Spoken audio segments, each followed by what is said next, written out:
Lagi sekali bagi saudara yang mengikuti di rumah. Ya, jadi sejak pandemi itu maka Tuhan pakai sosial media ini menjadi berkat luar biasa.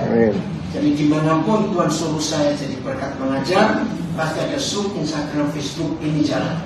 Nah, di belakang bisa dengar suara saya? Amin. Jangan lupa nggak ada gangguannya. Kurang dikit. Tinggal kurang macem. Betul bungok-bungok. Maju. Kurang dikit. Saya ini kenal Pak Muryantoro. Itu baru bulan Mei yang lalu, pertengahan di Jogja. Dengar lama dari Pak Bimuko. Dan ketika kemarin pagi tiba di sini, saya betul-betul kaget. Terus tadi saya dilihat, diajak melihat istananya dan propertinya. Sugih tenan. Saya gumun. Benar Pak Kondok. Tadi diajak ke rumahnya, kita punya perumahan juga. Luar biasa. Bukan dia semua. Iya, makanya ini luar biasa. Tadi saya diajak makan ke warungnya, enak rasanya. Yang belum pernah mampirlah. Ada Oma Berkah. Ini hebat sekali. Terus saya dengar cerita bagaimana ayah ibunya yang dari Muslim bisa percaya Yesus. 9 anaknya. 9 anaknya. Pak Muryantoro yang ke-9. Dari 2 orang ayah ibu, dihitung sak berayat-berayatnya semua 71 atau 70 orang. 72. Dan semuanya sudah percaya Tuhan Yesus. Ada ibu di sini. Jadi datang enggak? Di gereja. Oh, di gereja. Nah, ini satu-satunya di Indonesia. Kita tahu begitu Getsemani di Ungaran, beda dengan yang di sini. Ini nggak cuma tempat doa, ada doa Malta di Kaliurang. Tapi di sini beda, nggak cuma doa, persatuan tubuh Kristus. Ada seminar, bahkan ada apa? Istilah kebiok kudus bukan jomblo. Kalau kudus itu bukan jomblo. Ya, itu ternyata diizinkan dipakai untuk pengajian. Soalnya luar biasa. Jadi semua orang, pokoknya orang yang boleh pakai tempat ini, nggak peduli agamanya apa saja. Luar biasa. Bangkai ngomong, ada suara. Berarti tempat ini lebih gereja dari gereja sendiri. Udah betul tidak? Kalau gereja yang benar, semua orang boleh hadir. Maka itu salah. Kalau banyak gereja buat acara-acara pakai brosur untuk kalangan sendiri. Goblok ini. Injil itu bukan untuk kalangan sendiri. Itu karena ketakutan. Ya. Betul, harus berani kita. Injil untuk semua orang. Yes. Bukan Kristenkan. Oke, supaya nggak kepanjangan ngomong. Nanti disuruh turun sama panitia.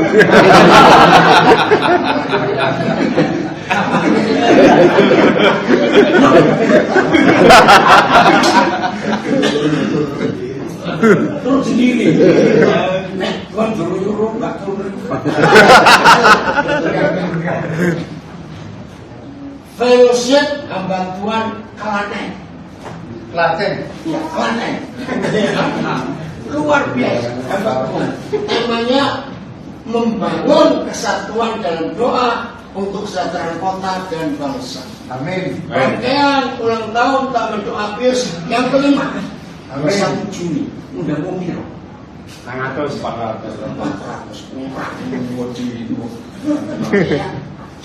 Saya mulai dari 1 ayat.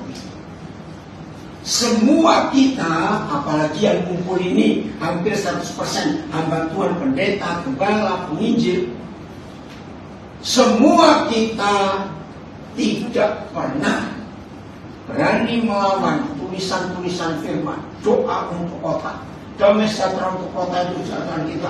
Doa ini juga kita enggak melawan dan kita lakukan. Harusnya kita bertanya, apakah Tuhan sudah menjawab doa-doa kita segitu banyak ini? Belum. Maaf. Mengapa kita harus mengakui bahwa semua upaya doa untuk kota, untuk bangsa, JDN, JDS, JDW, jaringan doa, JDP,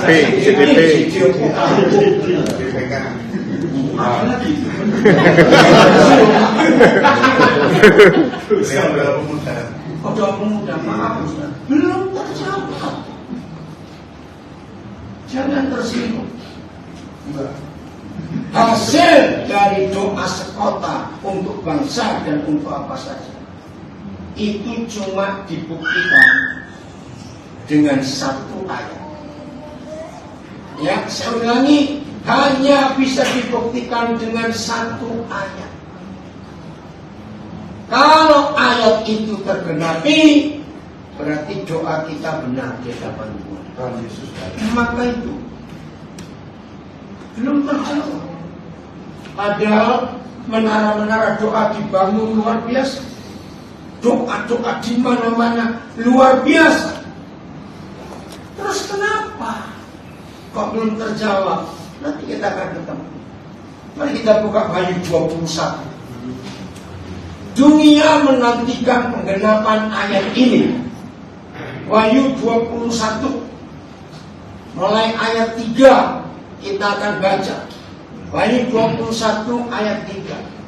Jadi doa terjawab ketika gereja berdoa kalau ini terjadi. Oke? Tunggu ya, Wahyu 21 mulai ayat 3. Ini enggak main-main saudara. Yang Tuhan katakan harus terjadi. Apalagi waktu 555 yang lalu. Masih ingat enggak? 5 Mei 2005. Wah, itu doa paling besar untuk Indonesia. Sebab acara 555 itu diadakan lebih di 200 kota di Indonesia. Sampai kecamatan-kecamatan. Masih ingat ya? Soalnya itu duit berapa puluh miliar keluar. Dan akan pendeta dari Amerika, dari India, dari Meksiko, dari mana-mana, Australia, panggil artis, pasang panggung, wah dekorasi. Maaf, tak terjadi apa-apa itu. Padahal segitu banyak keluar. Yang jerit-jerit doa suara luar biasa. Saya cuma ngomong belok sedikit. Ternyata disebut berdoa itu paling wani muding-muding itu. Lihat atau tidak? Kalau berdoa itu wow. Sampai karena bengok ini. Apa? Tidak bisa.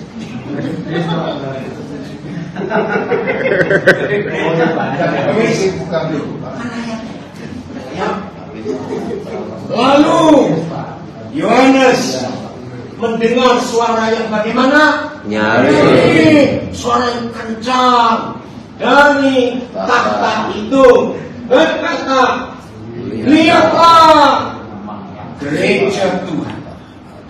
Bicara gereja, betul tidak? Lihatlah gereja Tuhan ada di tengah-tengah manusia. Ayat ini yang membuat saya berani berkata, hapus kata untuk kalangan sendiri. Sebab Tuhan maunya ada di tengah-tengah manusia. Ya. Tuhan nggak mau dikurungi dalam gedung gereja. Katakan amin. Maka dia masih berkata, gedung gereja rumah Tuhan bertobat. Karena Karena apa? Kalau saudara berkata gedung gereja rumah Tuhan, kasihan Tuhan. Cuma ketemu kita cuma hari Minggu. Dan di rumah terus tengok tolak gitu. Belum tahu tidak. Salah besar. Menurut ayat ini, dan ini menjelang kitab terakhir, pasal terakhir di seluruh penulisan Alkitab. Lihatlah, gereja Tuhan ada di tengah-tengah manusia. Dan Tuhan akan apa? Dia bersama-sama dengan manusia. Saya beri kalimat ini. Menurut ayat ini, Tuhan tetap di surga enggak? Kerasa enggak dia di surga? 12. Dia lebih kerasan tinggal di dunia bersama manusia. Masih banyak pendeta yang menafsirkan salah. Manusianya di sini itu bukan kita. Salah. Nah, akhir bukan kita rumahnya. Begitu rumahnya selesai, yang punya rumah datang. Dan ketika yang punya rumah datang karena rumahnya sudah selesai, maka manusia di luar kita itu yang jadi umatnya. Bukan masalah. Ini kebenaran yang luar biasa. Doa yang benar itu menghasilkan Tuhan turun dari takhta yang tidak. Itu doa yang benar. Maka itu saya berkata tadi, klimaksnya 55 yang lalu, tadi sudah 19 tahun ya. 2005, 5 Mei 2005. Sudah 19 tahun. Coba. Belum terjadi apa-apa. Kapan Tuhan ada di tengah-tengah manusia? Terus nggak selesai. Mereka, nah ini bukan kita loh merekanya, yang masih di luar kita. Terus mereka itu akan apa? Jadi umatnya. Selama ini hanya kita umatnya, belum mereka. Tapi kalau terjadi kesatuan gereja, kesatuan tubuh Kristus, mereka pun jadi umat. Amin. Apa hasilnya? Ayat 4. Ini dahsyat.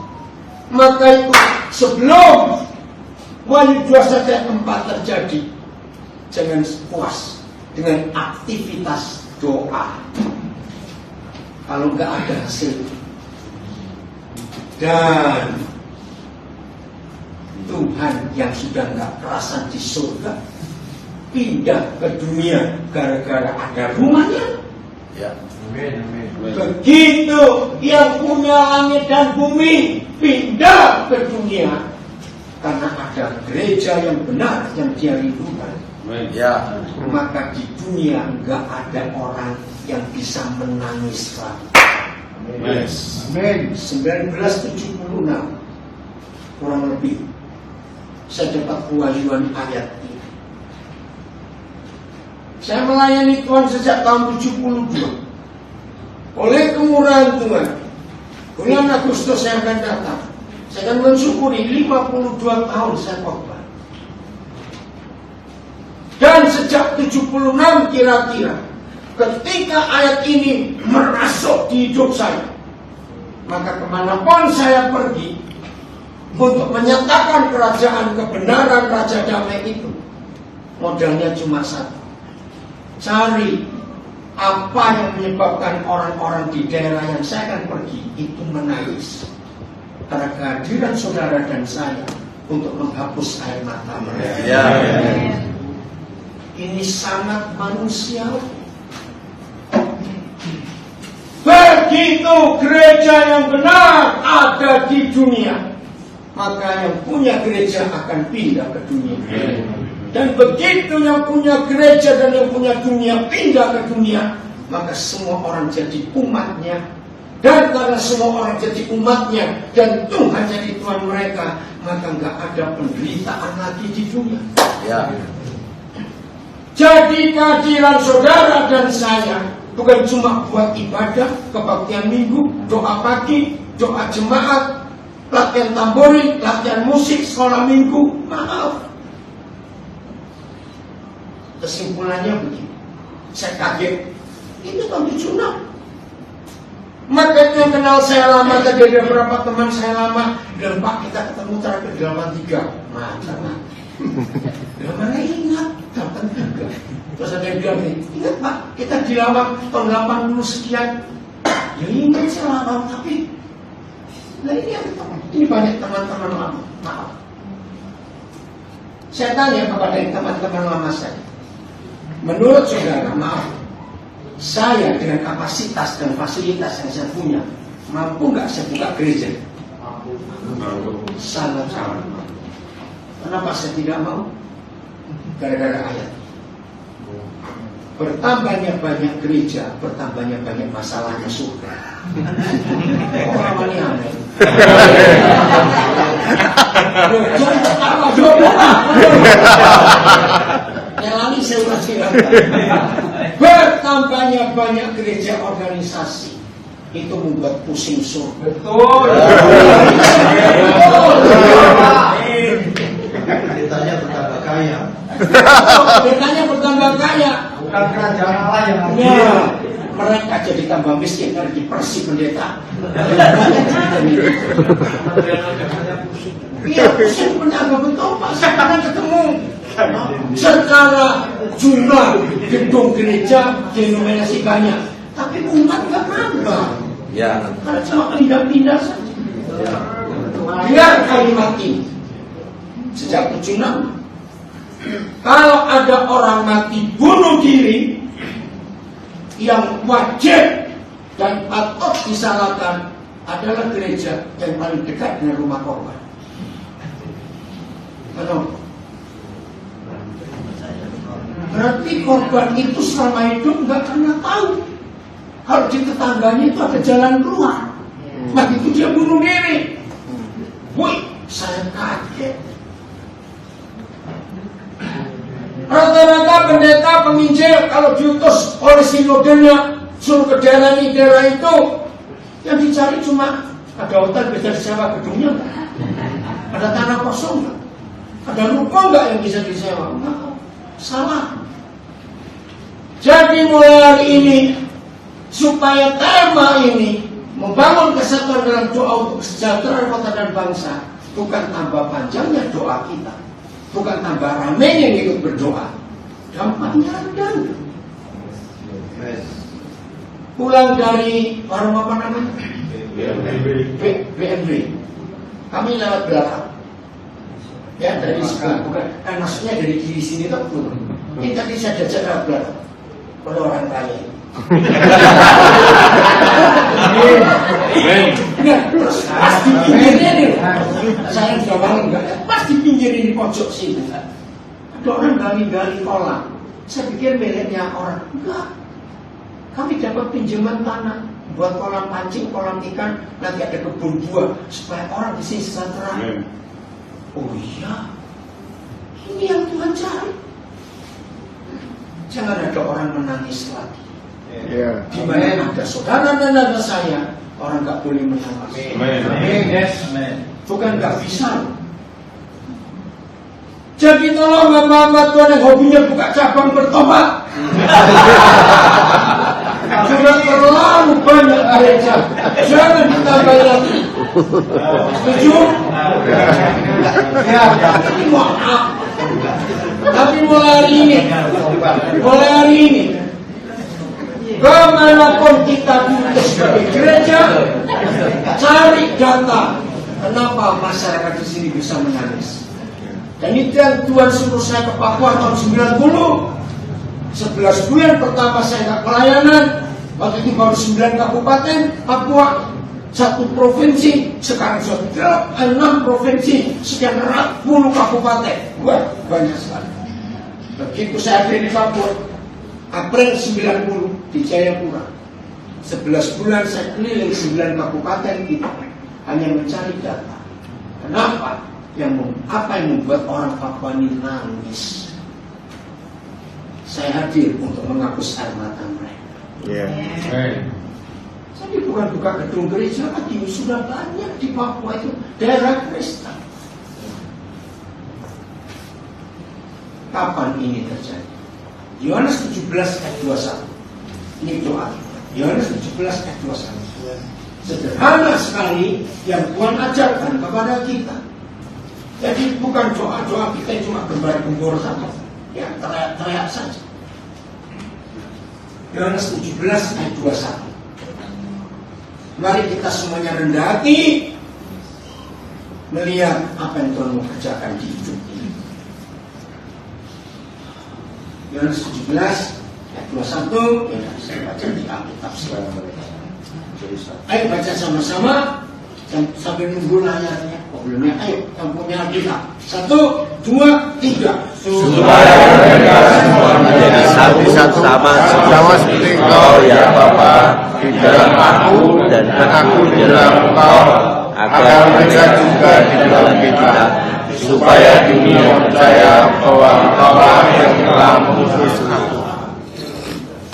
Sejak pertama kali tahun 70-an akhir yang lalu, Roh Kudus menjelaskan dengan sejelas-jelasnya tentang Yohanes 17 ayat 21. Saya bertobat. Dalam hal apa? Untuk penginjilan dengan cara yang sama. Hanya ini satu-satunya ayat dalam seluruh Alkitab yang memberitahu kapan, bagaimana kok bisa dunia percaya Yesus. Lihat kalimat terakhir. Supaya dunia percaya bahwa Engkau telah mengutus aku. Ternyata bukan karena ini, karena itu. Hanya karena supaya saudara dan saya semua menjadi satu. Sama seperti Engkau ya Bapa di dalam aku, dan aku dalam Engkau, agar mereka juga di dalam kita. Amin. Jadi sejak saya ngerti ayat ini, saya nggak mau sibuk doa ini, doa itu, doa keliling, doa pakai bendera, pakai pencorotan minyak atau percaya juga.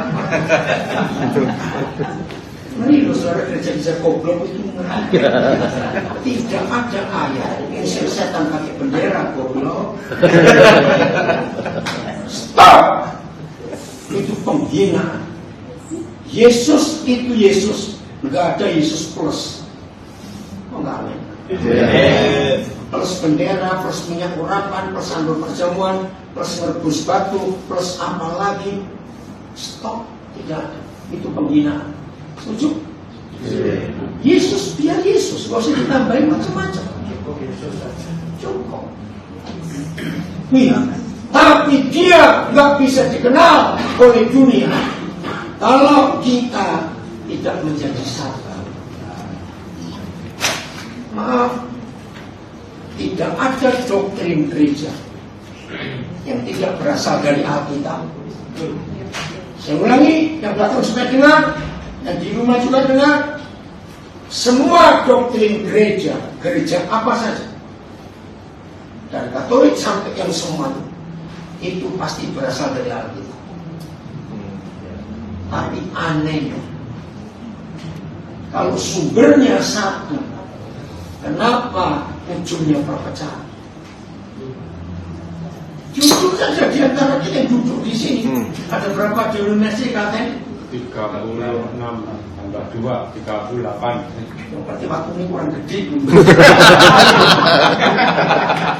Karena saya lihat tulisannya prasasti di depan kecil, itu 36. Saya lihat, kamu di mana gue nulis nama? Itu jangan dong. Itu besaran dia tuh Pak. Bakuannya apa? Maaf kita sambil tertawa, tapi ini masalah. Doktrin gereja itu berasal dari setan. Jangan tersinggung. Saya bisa buktikan dengan kita. Kalau itu dari setan. Satu, kebenaran itu mempersatukan. Kok nggak berani? Ya. Tapi doktrin Memisah. dua, kebenaran itu memerdekakan. Tapi doktrin membelenggu. Jujur, Yang satu sinode saja. Lihat GBI, JKI, GPDI, gue kiri jeruk. Kalau betul tidak, kamu salah ragu. Iya. Katanya perang sendiri. Belum lagi dengan yang lain. Coba lihat. Berani maksa orang Katolik masuk Pentakosta? Lu jawab. Berani orang Pentakosta dipaksa masuk Protestan? Lu jawab, sini tanya sudah. Berani orang Baptis masuk Advent? Padahal sumbernya satu, Alkitab. Kok bisa begini hasil? Nomor 3, doktrin tidak pernah memuliakan Tuhan Yesus selain memuliakan doktrin itu sendiri, dirinya sendiri. Gereja harus berani berkata ini.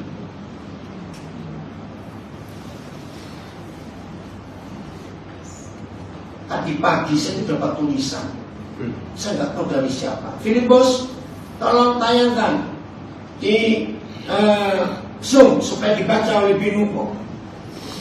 Judulnya Setan itu Teolog Ulung. Kaget saya baca. Tapi saya setuju. Filipus ada dengar. Saya nggak tahu siapa yang tulis. Setan itu teolog ulung. Saya berkata setuju. Karena ini yang merusak kebenaran. Akhirnya terpecah-pecah tubuh Kristus. Udah? Ya bacakan Pak, pakai mikrofon supaya dengar ya. Makasih. Karena jangan main-main. Seperti tadi Pak Gondo awal kaget, saya akan berikan peringatan. Ini peringatan penting. Stop my doctrine, setuju? Supaya kita jadi satu. Dengan doktrin gereja, mustahil bin mustajab kita bersatu. Enggak bisa. Sebelum masing-masing kita menggugurkan, menanggalkan pakaian denominasi kita, mustahil ayat ini tergerak. Enggak mungkin kita menjadi satu. Duduk bersatu bisa, asal membuat-buatkan.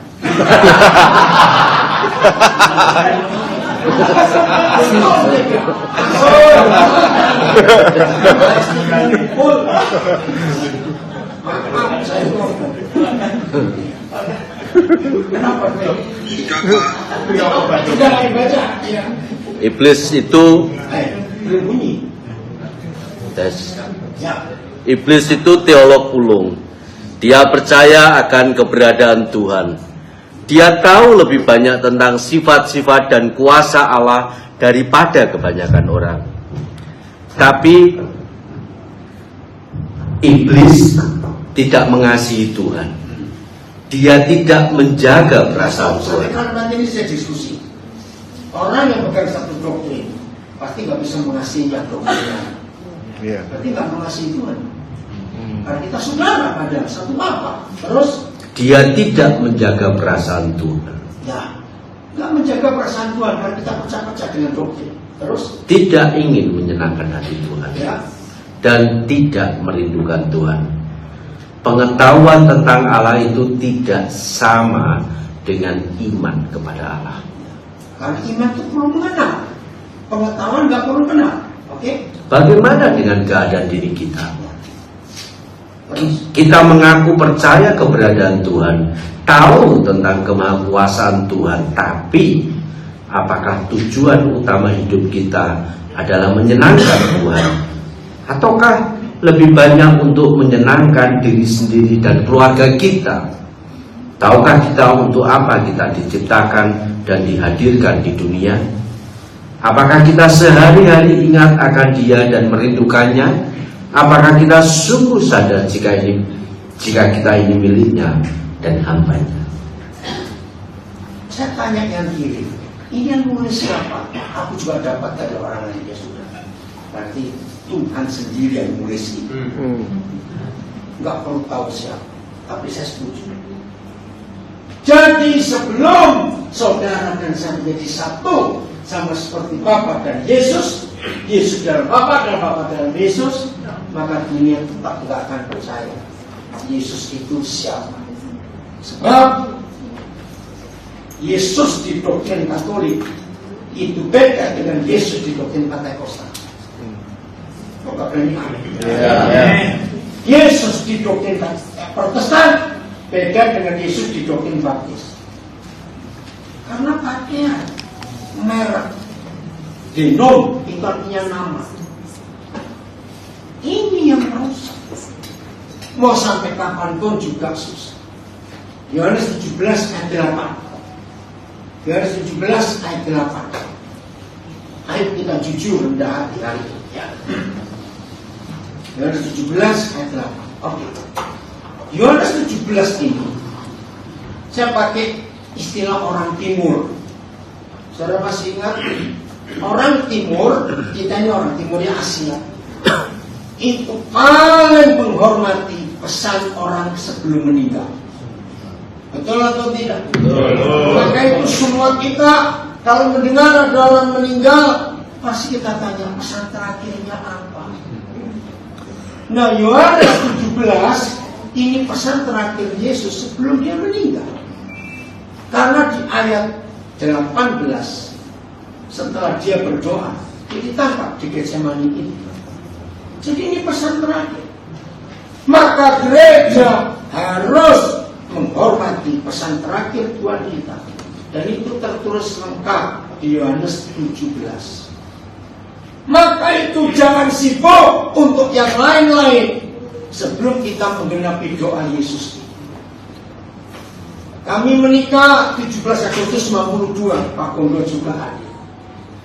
Keren, yang berkati 14 pendeta di kepala kami. Para teman banyak, masing-masing minta jatah. Sibuk, saya bilang begitu. Yang khotbah 8 pendeta.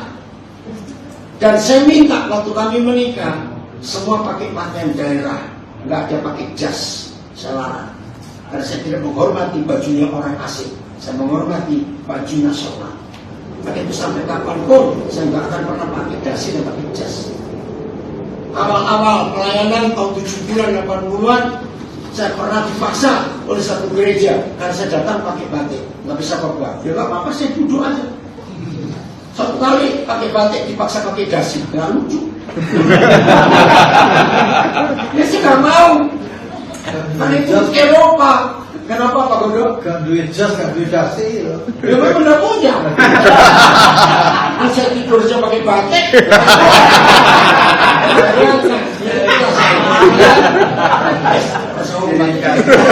Tapi lihat, ini fakta dalam hidup. Makanya kenal saya lama, selalu batik kan saya nggak punya baju lagi. Oke, nah ini yang kita harus perhatikan. Bahwa Tuhan ingin kita bersatu dengan dia. Dan pesan terakhir yang mau meninggal ini jangan kita lupa. Ayat 8. Oh, ayat 8. Maaf, kurang kencang suara saya. Ayat 8. Oke. Ayo baca di Alkitab kita ya. Dalam firman yang Engkau sampaikan kepadaku, telah kusampaikan kepada mereka, dan mereka telah menerimanya.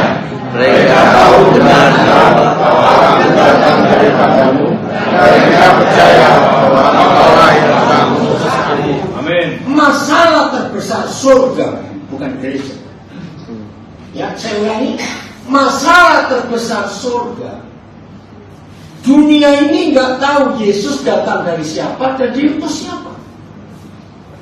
Betul? Ya, betul. Sebab dunia yang tahu Yesus diutus Katolik, diutus Protestan, diutus Pentakosta, diutus Baptis. Bingung. Gabungkan ayat 8 dengan ayat 21 Yohanes 17 ini. Maka kerinduan kita untuk membangun, untuk kesejahteraan kota dan bangsa pasti terjadi. Kalau semua mereka tahu Yesus diutus siapa. Nah, bagaimana terjadinya? Pelan-pelan. Sebab segala firman yang Engkau Bapa sampaikan kepadaku Yesus. Kita keluarkan dulu. Kalau Tuhan Yesus yang berkata segala firman, Berarti ada sebagian firman. Bersama? Ada. Saya cari apa itu sebagian firman. Jawabannya doktrin. Doktrin gereja itu nggak pernah utuh dan nggak pernah lengkap. Katakan amin. Karena kalau doktrin gereja itu lengkap dan utuh, maka kita bersatu. Lu jawab dong. Karena cuma sebagian firman, maka jadi doktrin. Dan doktrin itu menyalahkan yang lain dan membenarkan diri sendiri. Ini masalah. Maka itu gereja harus berani menyampaikan segala firman, bukan sebagian firman. Tidak ada, semua sekolah teologi di mana saja pasti pegang minimal 2 dogma. Nggak bisa lebih, bingung nanti yang ngajar dan yang diajar. Jadi kalau ada orang ingin tahu semua dogma, doktrin supaya lengkap, harus sekolah di semua teologi seluruh dunia. Mati. Yang betul nggak? Mati di sini. Kapan selesainya? Ini yang saya temukan. Ketika segala firman dipecah-pecah jadi doktrin, rusak. Tapi ketika Yesus menyampaikan kepada murid-muridnya segala firman, hasilnya mereka telah menerimanya. Ada sesuatu, Pak? Untuk mobil yang pasnya AD 1218 TJ. Ayo AD pindahkan. Ayo AD berapa? AD. Oh AD 1218. Mobil siapa?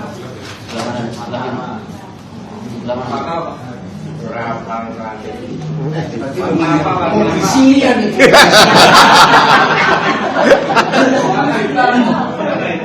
Ayo cepetan, udah, lanjutnya.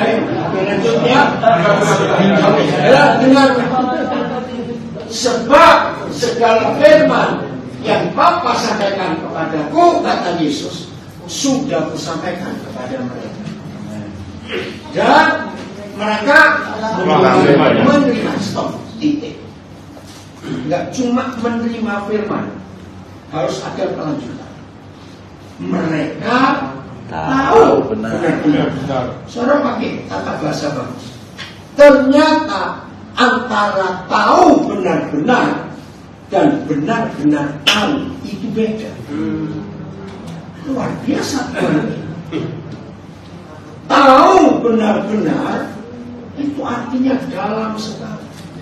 Apa yang mereka tahu benar-benar bahwa Yesus datang dari Bapa. Nah, selama ini gereja memberitakan Yesus yang tidak utuh. Betul? Karena tergantung saudara gabung di sinode apa. Yesusnya beda. Pantesan setan tertawa keras-keras karena goblok lagi.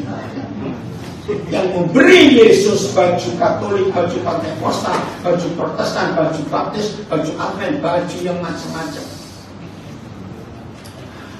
makin rusak. Yang terakhir lagi kacau. Esnya dari Korea itu apa? Sinjong apa itu? Hati-hati, itu jahat sekali. Salah satu kekejaman doktrin ini, anak-anak bisa berani melawan orang tua. Ngeri. Ada anak teman saya mau menikah 2 minggu batal karena pengantin lagi ambil nggak mau pulang. Tolong hati-hati. Dan mereka masuk ke sekolah-sekolah pakai belajar bahasa Inggris gratis. Lihat itu Kristen progresif, untung sudah bosan dia ngomong. Betul nggak ya? Jadi Yesus jadi bajunya macam-macam. Maka itu mereka nggak tahu. Nah, kamu itu datang dari siapa? Kemarin aku dengar ada khotbah tentang kamu tapi pakai baju ini. Hari ini datang gereja lain pakai baju ini. Orang bingung. Maka mereka tahu benar-benar bahwa aku datang daripadamu Bapa, dan mereka percaya. Tapi gak cukup hanya mereka percaya Yesus, tapi harus percaya bahwa siapa yang mengutus Yesus.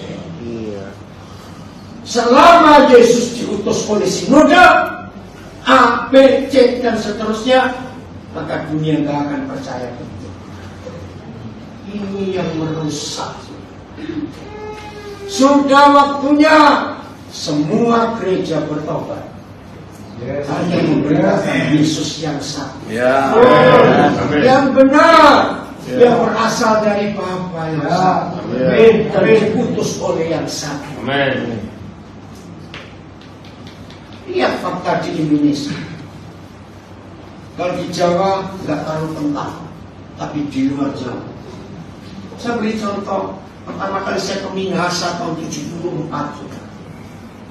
Kami penginjilan keliling ke kampung-kampung.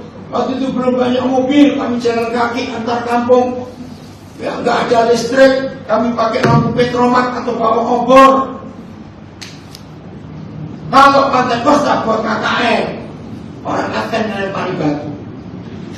Kalau Advent buat KKL, orang Katolik melempari batu. Dan terus begitu. Saya sampai bingung apa-apa. Saya ke Sanib sama, ke NTT sama, ke Halmahera, Maluku Utara sama, di Papua juga sama. Yang pernah ke Kalimantan Tengah malah pusing lagi. Itu wilayah GKE, Gereja Kristen Evangelis, itu dari Jerman Tengah. Yang lain nggak boleh masuk, perang sendiri. Bayangkan, saudara. Papua bagian selatan itu wilayah Katolik, yang lain nggak boleh masuk. Papua Pegunungan Tengah itu wilayah Gidi dan Kemah Injil, yang lain nggak boleh masuk. Bayangkan, kapan Yesus bisa dapat? Dan tidak sedikit ada pendeta mati di dalam gereja yang ada dibunuh oleh gereja lain. Itu di Indonesia. Hanya gara-gara doktrin. Mau sampai kapan Yesus yang benar belum dikenal oleh dunia gara-gara kegoblokan kita? Setuju saya ngomong ini? Ya. Tapi masalahnya, siapa berani menanggalkan baju denominasi? Ayo jujur, lebih mudah coba jubah presiden atau lebih mudah coba jubah denominasi? Nah, karena masih pensiun. Tapi jubah denominasi susah dicopot karena itu identitas. Satu hari Roh Kudus hanya saya begini, dan dia carikan doa yang paling kurang ajar. Musuh si Tuhan, masa ada doa paling kurang ajar? Tapi saya percaya kalau Roh Kudus yang menyuruh berarti ada. Cuma saya belum tahu. Saya cari pelan-pelan ayatnya. Ketemu saudara. Coba baca. Ya, doa yang paling kurang ajar. Mazmur. Mana saudara? Ini luar biasa. Tunggu ya. Sampai latihan. Mazmur 80 berapa? Tunggu. Coba lihat. Bukan. 83. Tolong yang punya kitab bahasa Jawa, saya mau baca bahasa Jawanya mantap. Tolong 83. Mazmur Asaf, suatu nyanyian. Ya Tuhan, harus bengok loh, karena ini doa bengok-bengok. Ya Tuhan, jangan kau bungkam, jangan berdiam diri, dan janganlah berpangku tangan. Ya Tuhan, ini kan kurang ajar doanya. Tuhan dibungkam-bungkamkan, Tuhan dibentak-bentak, jangan pangku tangan. Ada bahasa Jawanya? Saya pinjam. Sini, bahasa Jawanya luar biasa. Mazmur anggitane Asaf sawijining kekidungan. Duh Gusti paduka mugi sampun kendel, mugi kersa ngandika sapa sampun nganggo duh Gusti. Selamat jalan. Nganggur.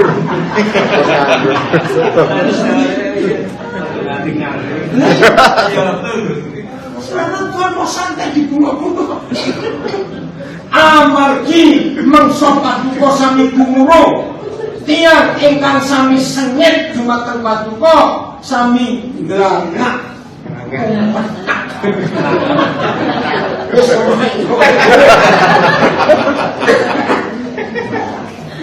Setelah Roh Kudus ajarkan saya pasal 83, maaf ngomong gini Roh Kudus, ternyata lebih mudah menyatukan maling dan rampok daripada menyatukan pendeta. Ya.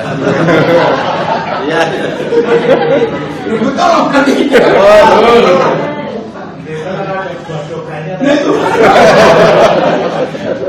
Maaf ya, tapi ini sedih loh teman. Saya ulangi ayat 3 ya. Sebab sesungguhnya musuh-musuhmu ribut, orang-orang yang membenci kau meninggikan kepala, itu metakkan itu. Mereka mengadakan permufakatan. Oh, ini bahasa Jawa. Jadi nanti sini Jawa, sini Indonesia. Ya, lihat itu ayat 4. Mereka mengadakan permufakatan licik lawan mereka. Saya tanya, kata permufakatan itu ada unsur apa? Saya sudah gini. Mufakat itu artinya apa? Sepakat. Bersatu, sepakat. Setan lebih rukun daripada kita. Ya, kalau mereka lebih bisa bermufakat, bro. Bahasa Jawanya, mereka setan. Terus kita apa? Kalau setan bisa bersatu, kalau pendeta enggak, berarti pendeta lebih setan dari sana. Setan aja bisa bersatu kok. Karena punya tujuan yang sama. Jadi sama aja lagi bersatu bersinar. Oke, bahasa Jawa. Pidatone pun tempat yang sami ngantang, mereka ngelawan paduka. Sarto sami sakit bagi melawan para ingkang paduka ayo. Siapa yang diurapi? Siapa yang dilindungi? Siapa yang diayomi? Gereja. Yes. Ini jadi musuh mereka. Ayat 5, kata mereka, marilah kita. Oh, maaf, ayat 4 kata berunding. Berunding menunjukkan apa? Kesatuan, satu tujuan. Meriah, kata mereka, marilah kita lenyapkan mereka sebagai bangsa, sehingga nama Israel, sekali nama Yesus tidak diingat lagi. Saya tanya, setan berhasil nggak? Jawab, berhasil. Buktinya, Yesus gak dikenal oleh dunia. Doktrin gereja gak dikenal.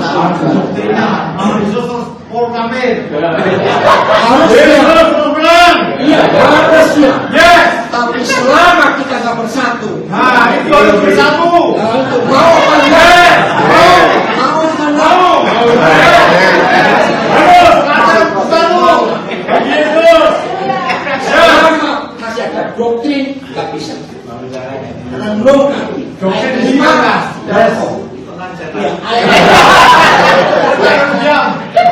Kita telipon berkata, ayo kita kok biar angkat bangsa itu supaya jenenge Israel orang kau panik. Karena ini harus panik. Kita harus sadar mau sampai kapan. Maaf ya, maka itu saya nggak terlalu mau ikut doa-doa sekota doa karena bukan itu tujuannya. Sebelum kita bersatu, nggak ada gunanya. Pokoknya nama Yesus. Yes. Tidak ada embel-embel ABC. Maka dunia apa? Yes. Dengan kebenaran ini pekerjaan kita masih sangat banyak. Betul? Kalau cuma doa-doa begitu saja, hanya melempar kata-kata ke udara, tidak akan mempengaruhi kerajaan neraka untuk kocar-kacir. Setuju saya ngomong ini? Doa yang sepakat. Tinggalkan nama-nama gereja kita masing-masing. Hanya tinggikan nama Yesus. Amin. Hari-hari terakhir ini lebih gila lagi. Nama Yesus bergeser. Lebih terkenal nama gembalanya di satu gereja ini. Betul atau tidak? Mengerikan. Maka itu muncul kata-kata, oh katanya pendetaan. Bukan apa kata Tuhan. Bergeser lagi. Mau sampai kapan kita terus seperti ini? Hari ini kita ambil putusan. Nanti kita berubah. Pak kemudian tolong, ini harapan kita untuk berdoa Kristus. Menyatukan nama Yesus. Segala nama. Amin. Siap. Jadi kehadiran saudara dan saya membuat orang nggak bisa menangis lagi. Karena ada jawaban dalam hidup. Lewat firman yang kita sampaikan ini, maka dunia akan mengalami perubahan yang Amin. Jadi tanggalkan nama-nama yang lain dan tinggal satu nama itu saja. Yang terakhir untuk jadi perenungan kita menutup melengkapi supaya kita makin kuat, makin kompak. Dan tanggung jawab yang kita beri kepada gereja kita laksanakan dengan baik. Kisah Rasul 3 ayat 21. Kalau saudara akan ngerti ayat ini, kita jadi lemes. Kapan selesai? Kisah Rasul 3 21.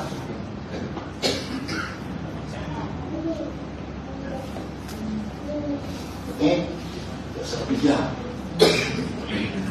Inilah ayat yang menjawab pertanyaan saya bertahun-tahun begini. Saya pernah diskusi dengan Tuhan Yesus berapa puluh tahun yang lalu. Kan dia pesan, berjaga-jagalah, berdoalah. Tunggu kedatanganku karena tidak ada orang yang tahu. Betul? Nah terus saya tanya, Tuhan, kalau engkau sendiri yang mau datang, nggak pernah tahu kapan datangnya, lalu kami disuruh nunggu, itu kan guyon. Pernah gak saudara ditelepon orang, aku mau mampir ke rumahmu. Oh seneng, kapan? Bu, kok penteng. Saudara mau nunggu? Lu mau nunggu gak? Udah ditunggu gak tahu datangnya kapan. Saya bilang, Tuhan jangan guyon dong. Ayat ini yang menjawab. Kristus itu stop. Ada kata harus ini yang saya cari. Siapa yang mengharuskan? Kenapa gak turun sendiri? Kristus itu harus tinggal di surga. Nah kata sampai ini penghalangnya. Kalau kata sampai dicabut, Yesus pasti datang. Sampai kapan? Pemulihan Waktu. Tadi Pak Kondo sudah bilang soal waktu. Serius itu, Ustaz. Waktunya makin singkat. Saya tanya, maaf. Antara kita dengan setan, siapa yang lebih mengenal waktu Tuhan? Setan. Ayatnya di mana? Tak tunjuki. Tinggalkan dulu. Wahyu 12. Maka kita ini gobloknya polos. Sampai waktu Tuhan pun kita nggak tahu. Setan lebih tahu. Wahyu 12 ayat 12. Ini loh. Maka itu Yesus nggak datang-datang karena kita nggak tahu waktunya. Dari 12 ayat 12. Karena itu bersukacitalah surga dan hai kamu sekalian yang diam di dalamnya. Tapi siapa yang celaka? Ayo, siapa yang celaka? Celakalah kamu, hai bumi dan laut. Karena siapa? Untuk itu telah turun kepada bumi dan laut dalam gerang dahsyat. Kalimat terakhir yang banter baca yang keras. Karena dia akan melautnya Waktu sudah singkat. Saudara, hanya ada satu sikap. Kalau orang itu sadar waktunya mau habis, sikapnya harus apa? Yes. Cepat. Gaspol. Jujur jawab. Dengan membaca ayat ini, siapa yang gaspol? Gereja atau setan? Nah, itu kerjanya lembur, saudara. Ya betul enggak? Bunuh orang. Lihat terakhir-terakhir ini sampai pusing. Pembunuhan mutilasi itu kok banyak sekali. Sudah, kalau nggak suka ispaten mau sebab gitu. Loh, betul nggak boleh nggak saya berpikir seperti itu? Kenapa harus dicincang? Itu dan itu berkali-kali. Kalau bukan setan siapa pun? Bayi-bayi anak kecil diperkosa. Itu bagaimana cerita? Betul? Jadi setan lebih tahu waktu daripada gereja. Mari mereka kerja lembur, kita santai-santai. Kembali ke kisah Rasul 3. Kristus itu harus tinggal di surga sampai waktu pemulihan segala sesuatu. Tata pemulihan aja sudah perlu waktu. Tapi segala sesuatu. Segala sesuatunya kapan? Perhatikan. Koma, baca. Seperti terus di zaman apa artinya? Saudara dan saya harus membongkar kitab Kejadian sampai Maleakhi. Bongkar yang ada nubuat-nubuat pemulihan. Nah, karena waktu saya beri contoh. Kitab Mika itu nubuat pemulihan pondok Daud. Ini kata Amos Mika. Dan kitab Maleakhi itu nubuat pemulihan hati Bapa balik kepada anak. Kitab Esra itu pemulihan ibadah. Kitab Nehemia itu pemulihan doa gereja. Nah itu bongkar sudah. Tahun 92 saya mendapat pewahyuan ini ketika pertama kali saya ke Amerika. Tahun 90 Pak, waktu dengan pesawat. Nah setelah KKR besar di Jayapura, lalu kami dibagi-bagi. Saya dapat ke Wamena, Pak Obacara berangkat ke Fakfak, Pak Niko waktu itu masih ikut dapat kemana, Pak Mondo Maris dapat kemana. Nah ketika selesai saya di Wamena, saya mau balik ke Sentani. Karena satu-satunya untuk keluar dari Wamena itu ke Jayapura. Bandaranya namanya Sentani.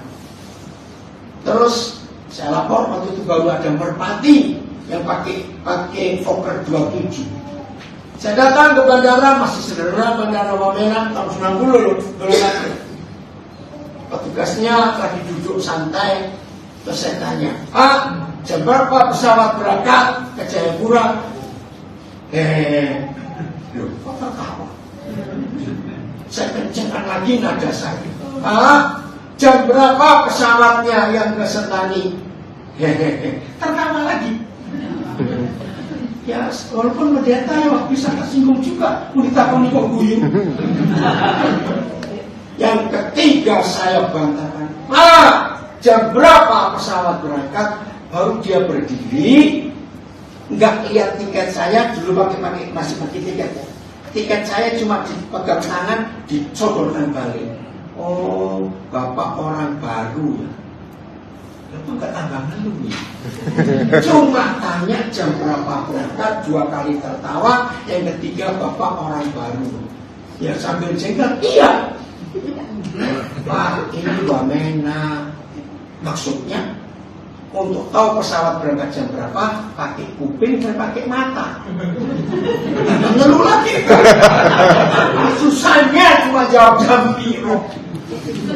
Dia jawab, karena saya sendiri nggak tahu Pak.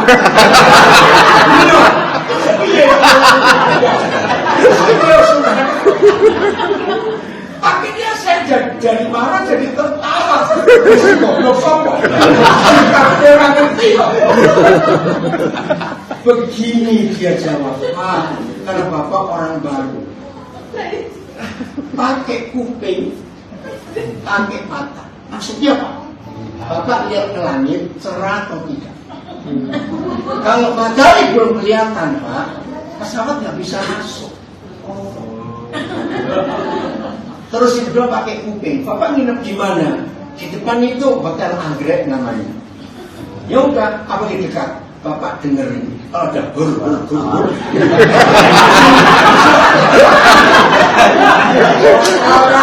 Saya yang tadinya marah.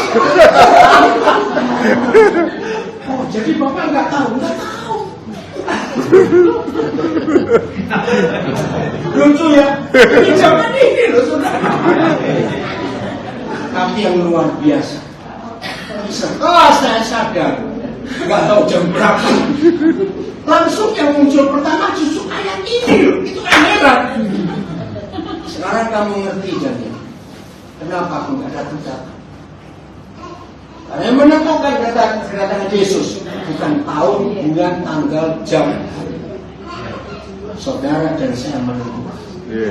Kalau gereja mengerjakan semua nubuat pemulihan yang dinubuatkan oleh para nabi yang kudus di perjanjian lama, Yesus baru datang. Langsung lemes saya di bandara. Wih, ini pekerjaan banyak lagi. Ngerti sekarang saudara? Kristus itu harus tinggal di surga. Maka itu dia sendiri nggak tahu kapan dia datang.